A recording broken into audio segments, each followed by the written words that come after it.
Masturbation यानी कि हस्त मैथुन कितना खतरनाक हो सकता है, आइए महाराज जी से हम जानते। जैसा कि महाराज जी ने बताया, मैं आपको कुछ बातें हैं जो बताना चाहता हूं कि ये अवस्था कैसे उत्पन्न होती है, क्योंकि हम धीरे धीरे करके इन चीजों के आदी होने लगते हैं। ये चीजें आती है पॉर्न मूवीज देख के, ये चीजें आती है सोशल मीडिया पे, ये चीजें आती है कुसंगति के कारण, क्योंकि हमारे घर परिवार में कोई भी हमें ये बताने वाला नहीं होता कि क्या सही है क्या गलत है। इसी के अभाव में जब हम इन बीमारियों से, इन आदतों से ग्रसित हो जाते हैं और जब हमें हमारा शरीर हमारा साथ देना छोड़ देता है, तो हम फिर गली मोहल्ले में गुप्त रोग विशेषज्ञों के पास भागते रहते हैं।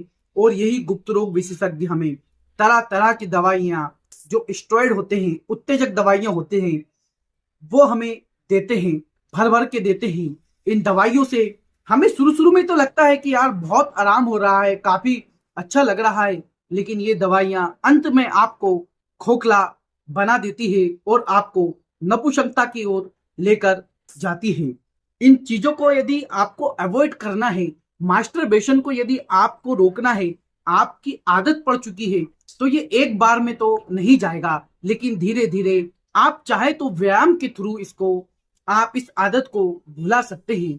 क्योंकि कोई भी चीज एक लिमिट से ज्यादा बहुत ही खतरनाक साबित होती है, चाहे वो विज्ञान की कोई रिसर्च ही क्यों ना हो, चाहे वो विज्ञान का कोई चमत्कार क्यों ना हो, क्योंकि अति किसी भी बात की अच्छी नहीं होती। तो मेरे युवा साथियों, मैं आपसे भी एक ही बात कहूंगा कि भाइयों, जो चीज हमारे लिए, हमारे शरीर के लिए, हमारे आने वाले भविष्य के लिए हमें मिटाने का काम करती है, उस आदत को तुम आज ही छोड़ दो। मैं इसलिए बोल रहा हूं क्योंकि कई भाइयों के मेरे पास, कई मेरे दोस्तों के मेरे पास कॉल आते हैं और शायद वो इस समस्या से बहुत बुरी तरह से ग्रसित हो चुके हैं।